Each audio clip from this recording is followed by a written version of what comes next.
With so many options, why choose Arizona State University? For me, the only online option was ASU because of the quality. Their faculty was really involved with their students and care about your personal journey. The dedication to my personal development from my professors, that's been extremely valuable to me. Earn your degree from the nation's most innovative university.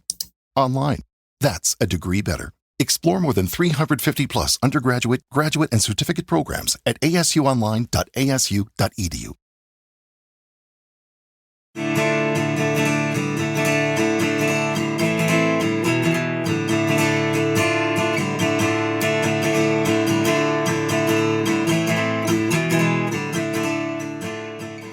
This is The Fall Line.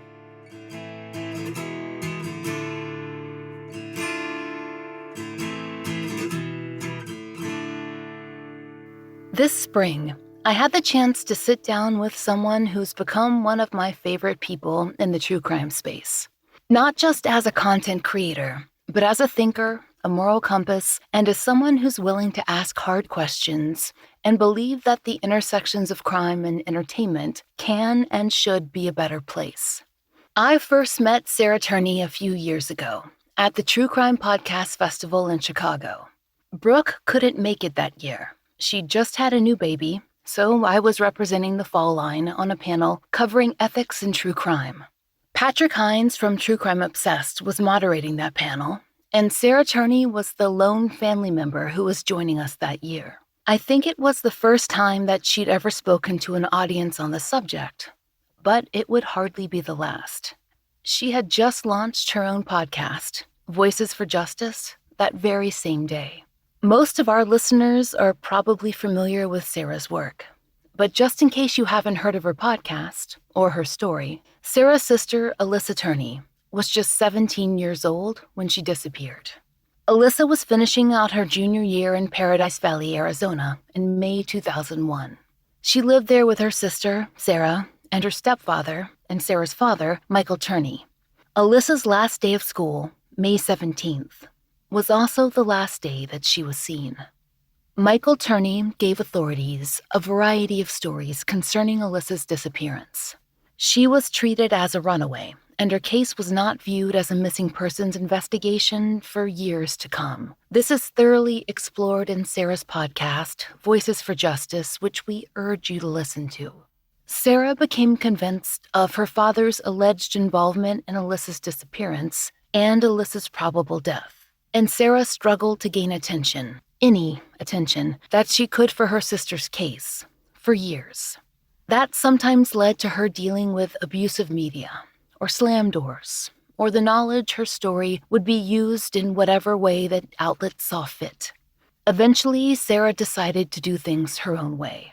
She started her podcast, but she also took to social media, and she gained a massive following on TikTok. A few months into Sarah's social media experiment, Elle magazine ran a headline about her quest. It said, "I'm using TikTok to catch my sister's killer." And then, just 2 months later, they published a new headline in the same magazine. "I used TikTok to catch my sister's killer." A lot can happen in a few years or a few months. Alissa Turney knows that. And as Michael Turney's trial has geared up, she's continued to help other families through her podcasting. But Sarah hasn't stopped there. She knows what it's like to be on both sides of the equation, as a family member on the receiving end of true crime media, and as the creator who's producing it. Since she started her work, but especially in the past year and a half, Sarah has concentrated her efforts on true crime creators and true crime audiences. She's asking us to ask ourselves some tough questions about the content we make and the content we consume. What do we really want out of true crime? Why do we create and consume the material that we do? Is doing it for the victims just something people say, or is there a way to actually help them learn what it means and uplift all true crime entertainment? Because that's the thing about it. People do want to be entertained. We tell stories to evoke emotion, to connect listeners to cases, to create feeling and action. But we want to do that without cost to victims and families and survivors. And Sarah thinks that can expand beyond the ethical true crime circles that, for now, can feel small. In fact, she thinks a seismic shift is on its way, that it's already begun. In late spring, we sat down to talk about a number of current events and issues that we felt touched on some of the larger themes that connect both ethics and true crime, and the changes that we hope to see and what we think is coming. Sarah is really fascinating and inspiring to speak with, and it was such a great conversation that we wanted to share all of it with you. But it's a long one, so we're going to break this discussion of the true crime revolution into 2 parts. This week, we take on the case of Daniel Robinson and the trouble his father has had getting coverage, consent in true crime documentaries, and rethinking dehumanization in headlines. There's a lot more to come. By the end, I think you'll feel like I did, probably like most people do when they talk to Sarah, ready to get out there and change things. I think that the first time that you and I ever talked was at the True Crime Podcast Festival in 2018. 2018 or 2019. The year escapes me, but that sounds right. Yeah. And we were on a podcast panel together to discuss true crime ethics. And this was before you had started Voices for Justice. I know that we were talking about ethics, and you and I had some really fascinating discussions on the panel about interactions with law enforcement and families. And it was really fascinating to talk to you even in that setting, which was kind of controlled because we had a moderator. I think Patrick Hines did it. He did a really good job. Ever since then, we have been in conversation with each other off and on, and we tend to be drawn into the same conversations over and over again online. Absolutely. Well, we care about the same things, yeah. We tend to also be around the same issues online as well, the same families. We tend to get tagged on the same posts, like, can you amplify this? Can you share this post? We've been kicking around the idea of having a conversation together about ethics and true crime for quite a while. And I think that this topic has been discussed a lot more often in the past 2 years, especially. I would say since early 2020. Is really when I've seen this kind of ramp up. And I think you have had a big part in that. Well, thank you. That's very flattering. I'm very passionate and can't shut up about it, to be totally honest. So you're the first family member creator that I became aware of outside of some really high profile people. You're the first one that was part of the indie true crime community. And I think that your presence on TikTok and how that was an essential part of your sister's case coming forward, all of that really built some momentum. And so then when you launched Voices for Justice, that was something that people hadn't really interacted with before, and also not really had to face and think about before as well. How do we interact with true crime? How do we think about the stories that we're listening to? How do we humanize the people who are involved? How do we share information? How do we talk about not only the victims, but the survivors and the families that are left behind? Now you actually have 2 podcasts, right? I do, yeah. I have Voices for Justice, which I still produce in-house, totally independent, just me, basically. And I do have a researcher now, which is very exciting. And then I do Disappearances, which I produce with Spotify. And on Disappearances, that's where you're kind of tackling better-known cases? Yeah, so Disappearances does feature more well-known cases. And one of the pivots in the content that I pushed for there was, if we're going to push these well-known cases, I'd also like to address some of these social issues. So we've really kind of pivoted it to not just tell these stories and, focus on the families who've been left behind or, whoever might have been close to the victim or survivor, or whatever it might be. But we want to address these larger social issues. If we're talking about, an Indigenous woman, let's talk about the issues there and make sure that we're highlighting that as well. So it's very different. And to be honest, it's really great because I have a whole team over there. So it allows me to do much more than I can with Voices for Justice. So they seem similar, but in my mind, they are very, very different. One thing I like about Voices for Justice is the flexibility of the shape of the show. you're able to cover so many different kinds of stories. You're able to cover cases that have been in the media quite a lot and cases that have had no media coverage at all. What was your thinking in developing that kind of flexibility for the show? It was my personal experience. Part of my journey was when the police told me that my best chance to get justice for my sister was to get media coverage. I ended up, essentially begging these podcasts and YouTube channels, these independent creators, to cover my sister's story. And oftentimes I would be told that it doesn't fit into their format. It was too old. It was too publicized. It wasn't publicized enough. It wasn't technically a murder, whatever it was. And so when I created Voices for Justice, I really wanted to be able to feature all stories in need of justice. It's as simple as that, because in my mind, when people would tell me, well, you don't need any help, your sister's story's everywhere. For me, sitting waiting for justice, that's not how I saw it. You know what I mean? And in my mind, she still needed help. And it was heartbreaking for creators to kind of put her in a category of too big, too small, whatever it might be. So for Voices for Justice, it's just if a case needs justice, then I do it. So what I was hoping to talk about today are ethical issues, but maybe not the stuff that people are expecting us to discuss that have been the kind of big issues that have come up over and over again. Things like how much detail to include or plagiarism. These are some issues that are more current events, I think, that have been discussed on the ground. And one of them is, I think, which cases get attention and which don't. But more to the point, I think, how to get the cases that don't get attention.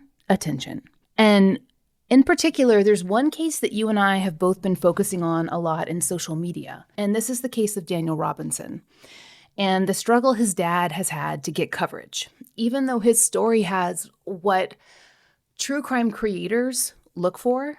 And those are what we call the so-called, quote, compelling aspects. In many ways, it has the classic disappearance signals that would set off true crime pages, that would set off news pages, that would set off TikTok. And for those who don't know, Daniel Robinson is a geologist who was last seen on June 21st, 2021. And I'm going to quote from his dad's website here. Quote, Daniel Robinson was last seen the morning of June 23rd, 2021, leaving his worksite in Buckeye, Arizona. He was driving his 2017 blue-gray Jeep Renegade and is believed to have headed west, deeper into desert terrain. On Tuesday, July 19th, 2021, Daniel's vehicle was found by a rancher a little over 2.5 miles from the worksite in a remote part of the desert. On that day, the rancher reported the vehicle to Buckeye Police Department, who later did a ground search by drone. The vehicle was recovered. Daniel was not found. Now, Sarah, I know that you have followed Daniel's case closely for a number of reasons. One is that it's local to you. But his father has been facing a lot of the same problems that you did with Alissa's case. And there have been, for obvious reasons, some comparisons between Daniel's case and other high-profile cases that occurred in the same year. Gabby Petito, her disappearance, which was reported in September of 2021. And of course, there was a concerted effort by law enforcement and from multiple agencies to find Gabby.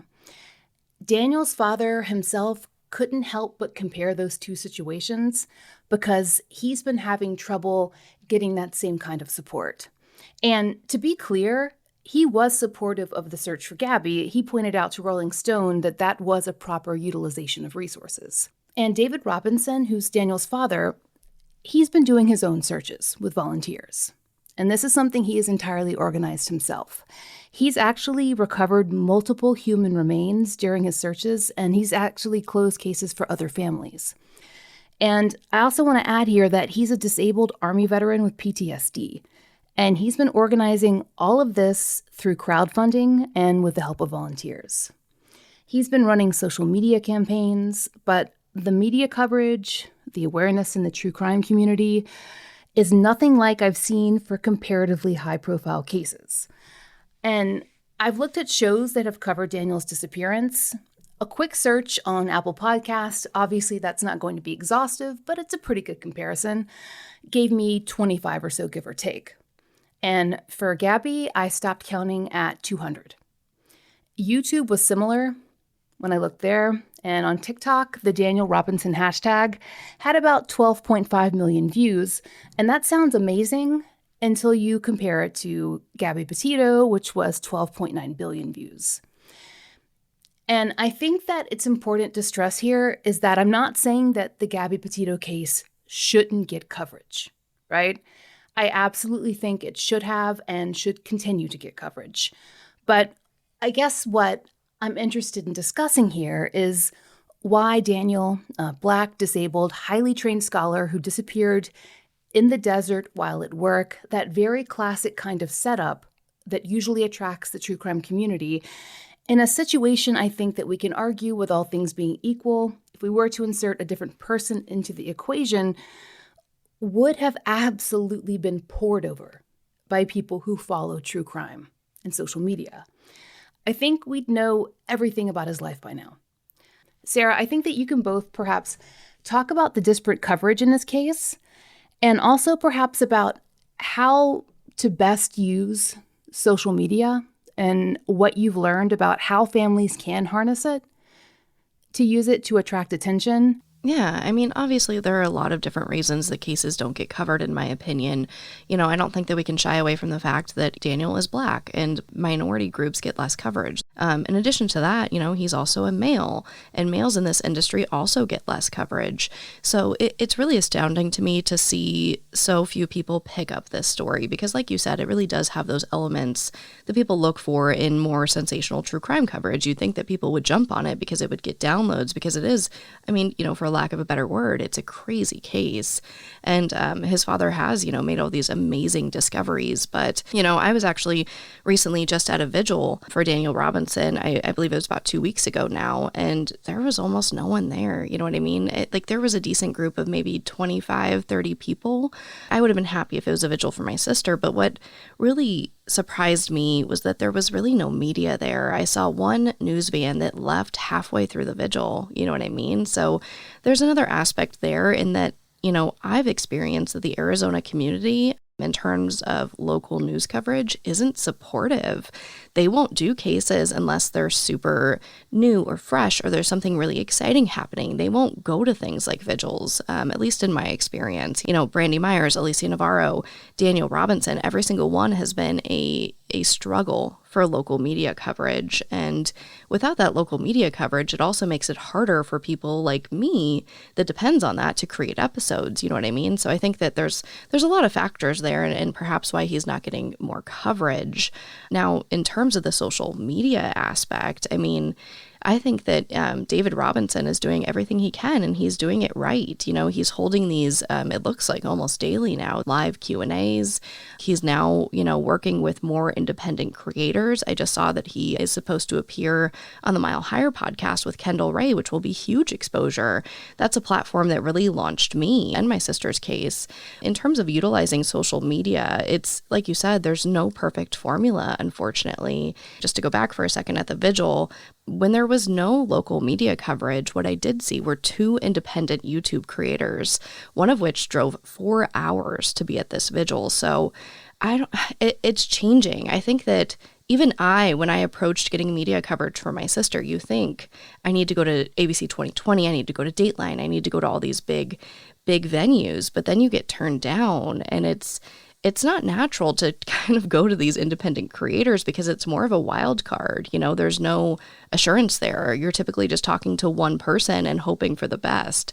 But I think there's something to be said that those are the people that showed up for Daniel at that vigil. It wasn't the local news. It wasn't national media. It was me and 2 other independent YouTubers. Like that, I think that says something. From what I can see, David Robinson is everywhere on social media. He must be posting hours a day. And the fact that he's able to do that, and he's constantly raising money and organizing searches, to me, the incredible commitment that takes to keep this going for that long, it's been 9 months, I think. Yeah, just about there. I'd have to do some math, which is not my strong suit, so forgive me. The fact that David Robinson is recovering human remains himself as an independent searcher, to me, that's a huge story. And that's something that I would certainly want to talk about as well.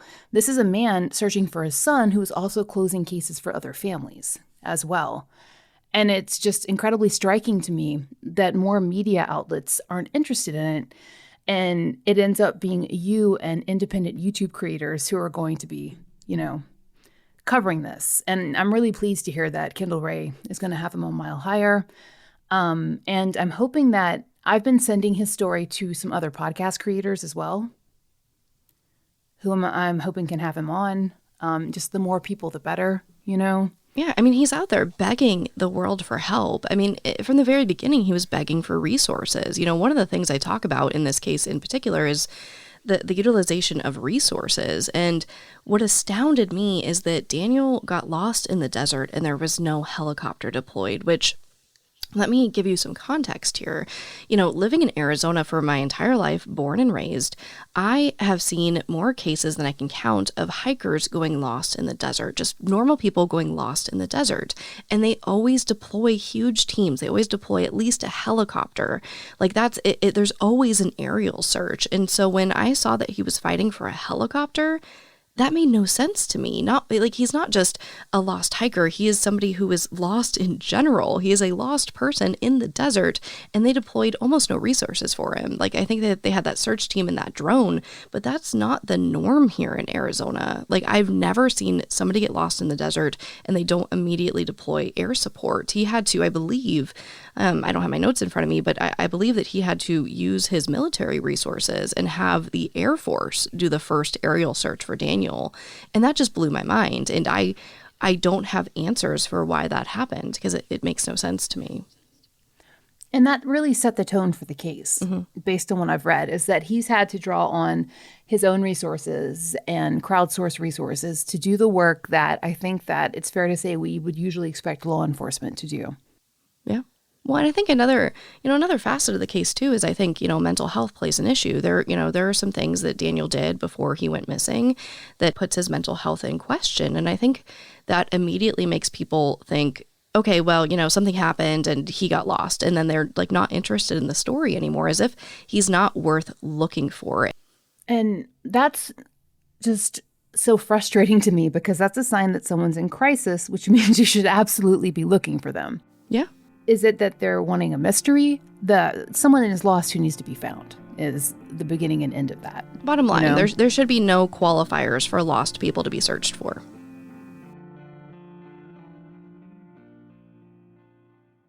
Trust and Will is an online estate planning service. Visit trustandwill.com for details. Ooh, Trust and Will.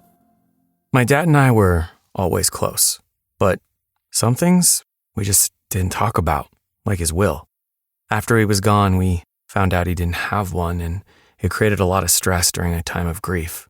Creating a will can be hard to think about, but avoiding it can lead to greater difficulty for the people you love. That's why Trust and Will makes estate planning simple. Create a will online in as little as 30 minutes. Now, I have a will in place to make sure my loved ones are protected. With Trust and Will, it was easy and affordable, and I got peace of mind knowing my wishes are clear. Trust and Will.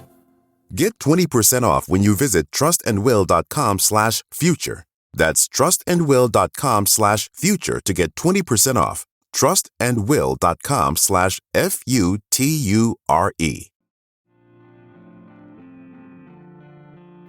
Sarah and I have had ongoing conversations about the nature of consent in true crime, and I wanted to discuss the complexity that comes when families are confronted by projects involving adjudicated trials. I wanted to talk about In the Dark first because it's a podcast that I've listened to, and I know that a lot of our listeners have listened to. And I bring it up because it's kind of the sterling example of what good reporting can do for a case.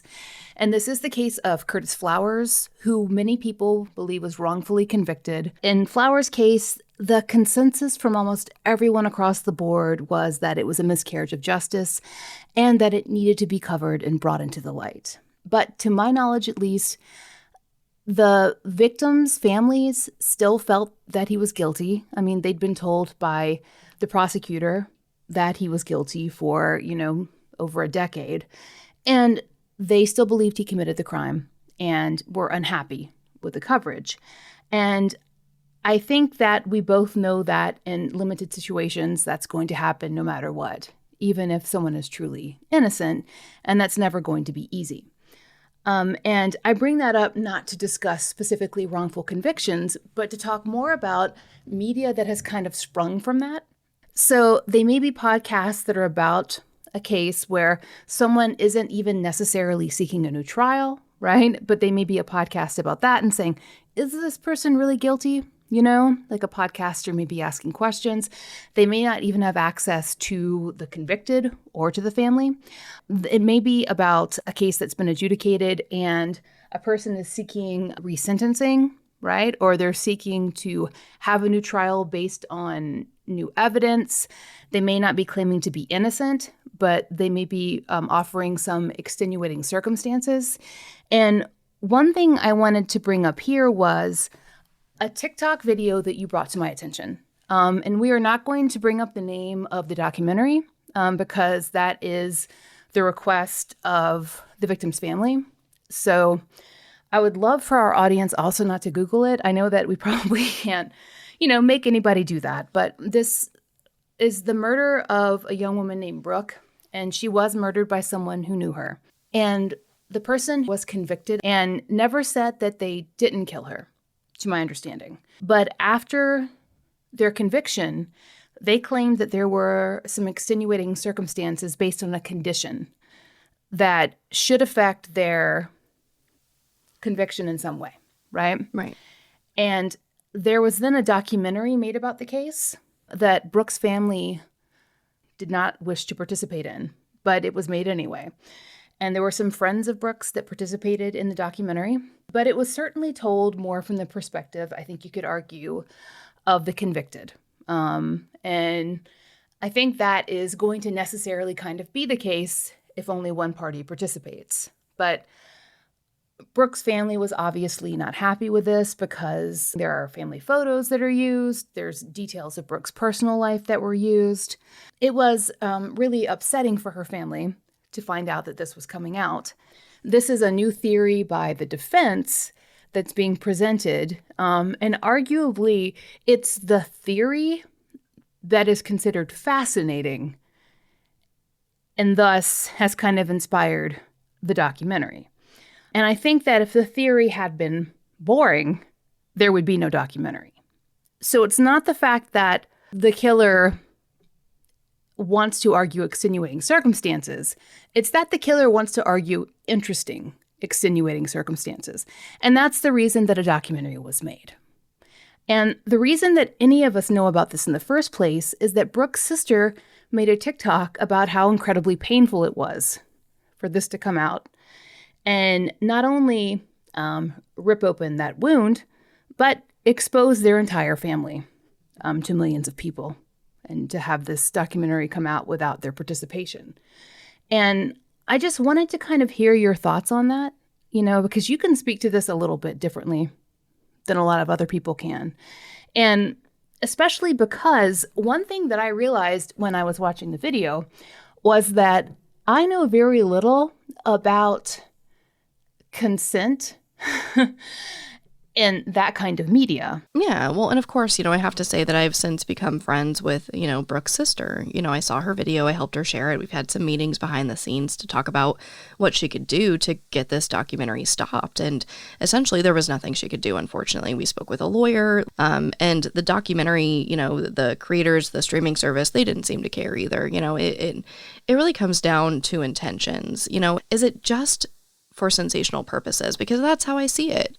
You know what I mean? They're taking this case and they're sensationalizing it in a way of, ooh, could this be a wrongful conviction? When, like you said, there are no credible sources in the background working towards that or to even lean that way. It was, like you said, it was more of like a medical condition that they were arguing. But on top of that, one of the things that I know hurt the family too was that it's my understanding that they took testimony from the trial of them talking about how the murderer was a good guy because they were friends before, and that happens all the time. Look at my case with my sister. I argued forever that my dad was a good dad because that's the way I saw it. So I think it's really terrible to take somebody's testimony in court when they're being truthful to say, no, we didn't see this coming. He was a good guy. We thought that they were friends, whatever it might be. And then put that in a documentary to spin it as if the family supports that narrative too, because that's my understanding that that's what happened, according to Brooke's sister. I think that that type of true crime is being made for one reason, and that is for money, that is for sensationalism, that is for clicks. When it comes down to consent, I can tell you all about that. There is no consent. You don't have to have any consent in true crime, not for documentaries, not for podcasts, not for YouTube, not for anything, not even for traditional, journalism, if you will. I'm experiencing that right now. I'm telling people left and right, I don't want to do projects about my sister. And the nastier ones will say, okay, we'll do it without you. Or they threaten to pull people that I don't agree with in talking about the case. So I think that this is a horrific example of creating true crime for really no good reason and not thinking about the consequences of who they're hurting. Another thing Sarah introduced me to were victims' families on TikTok and Instagram who'd been posting about the language used in reporting, mostly in headlines, but also on YouTube and even on podcasts, surrounding their loved ones' deaths.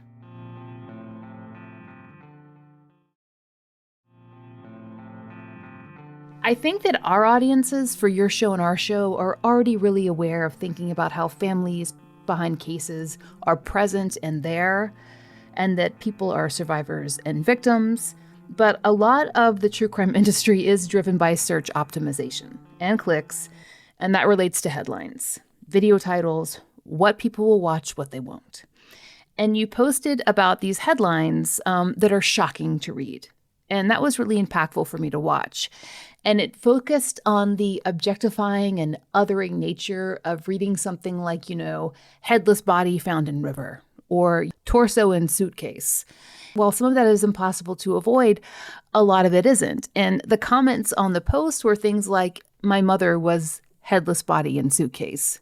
My father was, torso in river, and how that impacted people's lives. So I'd love to hear you talk about that a little bit. Yeah, I scroll through TikTok. I think that there's so many grassroots movements that happen on TikTok, and it's a lot more equal of a playing field for who goes viral. So I'm always on there looking at, any social issues really, because it's a little bit less censored than YouTube, if you will, but that's a whole different topic. But I'm scrolling one day and I come across, or maybe I was tagged, I don't know, but I came across this video and I forget exactly what the girl said because I got lost in the comments and all these other stories. But basically, she posted like, my loved one was so much more than the headline. And yeah, to your point, every single headline in there was really shocking and really sad. And honestly, I was going through the comments and I started bawling my eyes out because it's so wrong. And I feel that, like you said, it's these terrible headlines of, baby found and whatever. And it's so dehumanizing. And it not only hurts the families, but you're also kind of affecting the legacy of the victim, whether you like it or not, or the survivor, whatever it might be. You know what I mean? The media is creating that narrative for them and they don't have a choice, And yeah, I got really passionate about that one. And I started screenshotting the comments and posting them. And I think I tweeted and said, this is required viewing for every true crime creator. It's hard, you have to get the point across so people click on the article. But my argument is, can't you just include the name too? You can include that sensationalism that will get you clicks, which I don't necessarily agree with. But can't you say headless body of name found in river? You know what I mean? In a perfect world, they would just use names and it wouldn't be that sensational. But to your point, I have to be realistic here. In addition to that, what really upsets me is that especially, when it's an unsolved case that needs help or justice or exposure, that doesn't help if you just have a sensational headline like that. It helps to have their name, maybe a description. Is something in there that could further the story? But that's obviously not what they're trying to do. They're trying to get somebody to click on that article because it gets a lot more clicks when you say crazy stuff like that. I don't know. It hurt my heart, and I don't know how else to say it. I just think that it's wrong, and people don't realize how it really hurts these families. I shared the example of my sister. The very little media coverage she got when my father was arrested for the bombs in 2008 was rebellious teenager, blah, blah, blah. And it's like, my sister was 17 and drank at a party and smoked weed once. I wouldn't call her a rebellious teenager. It was just so offensive and just not helpful. You know what I mean? I would rather the world be looking for Alissa Turney missing 17-year-old than they can't look for rebellious teenager. It's something I took really personally because I've experienced it, and I think it's wrong, and I think it's sensational, and I think, it's just the nature of true crime. I think it's the nature of major media in true crime that influences these smaller creators because they see the success and then they copy it so that hopefully they get similar success, and it has to stop somewhere. I was thinking so much about this because you know that I work a lot with unidentified persons cases, DOE cases. Right. And I was thinking about how much more helpful it would be to be able to work in some of the details into case titles. Because, of course, we don't know their names. But if you could work in even, and I know this is probably a pipe dream because no one will ever do it, but if you could just work in one of those details, like Chicago Bulls jersey, teen wearing Chicago Bulls jersey found. Well, why not? I mean, I think you could work that in. I could, but would they do Yeah. it? Woman in turquoise necklace discovered. There's certain things where you see that, that you have a loved one missing, because the biggest problem that we have with unidentified persons cases is underreporting of missing persons because of lack of contact. But even if you haven't been in contact with someone, you know certain things about them. They always wore that hat. Their tattoo. It's so frustrating to me because just, a Jane Doe case that I have been working on for the past year was a woman who was decapitated. And of course you can imagine the headlines on that. Right. Yeah. And she has been identified. And I was actually able to spend time with her family this past month, which was really wonderful. I so wish some of the headlines had included a few details about her because she had red hair. And red hair is a fairly unusual trait. Absolutely. And they didn't live that far away. And if more of the headlines, there were so few, but if more of the headlines had just mentioned, red hair and said, red-haired woman found, and not just decapitated head. Yeah. Somebody might have connected those dots. Oh my gosh, my friend with red hair is missing. My family member with red hair is missing. No, exactly. And like I said, I think it does kind of shape the victim's legacy, whether people think it does or not. And I think it also, especially when you see bigger creators or major news outlets do it, I feel like it kind of, in a sense, gives smaller creators a pass to do the same thing. Well, that's what they're doing. That's what professional journalists are doing. And that just, I really encourage people to think for themselves and think about the intentions of those headlines. Is it to get clicks to drive them to the article, which there's an argument to be said for that too. You have to shape these headlines in a way that will get people to read your article, hopefully. But I'd argue that there's a better way to do it, that you can still include those buzzwords while also including things like their names if we have them. Things do change though. Oh, and they are. So, they are. I will die on that hill. They are changing. I am seeing it. I am feeling it. We have a lot more to share with you from this conversation with Sarah Turney. We'll get into parasocial relationships, what true crime creators should and shouldn't demand of families, the Delphi case, family content creators, how to revolutionize the industry, and much more. Make sure to listen next week for the conclusion. Meanwhile, please be sure to check out our show notes for links to both of Sarah's podcasts. And for a link to David Robinson, that's Daniel Robinson's father's website. You can keep up with his updates, follow his social media, and if you're in the Arizona area, even volunteer to help with his search efforts for Daniel. At the time of the release of this episode, he'd been searching for 10 months for his son. If you know a case that should be covered on the Fall Line, there's a link to the case submission form in our show notes. Thank you for listening. The Fall Line is a fully independent show, and we appreciate listener support. It allows us to do research, obtain FOIA, pay our content advisors, and support and donate to the causes we care about. If you try out the products we advertise, please use our sponsor codes. It really helps. And if you'd like to support the show and the stories we cover, join us on Patreon. We're raising Patreon funds to continue to fund the Millbrook Twins billboard and to pay for a therapy fund for families who've been on the show. Each and every one of our Patreons helps us continue this work, and we're so grateful for your help. On Patreon, you can get early release ad-free versions of our regular episodes, plus blogs and videos at only $5 a month.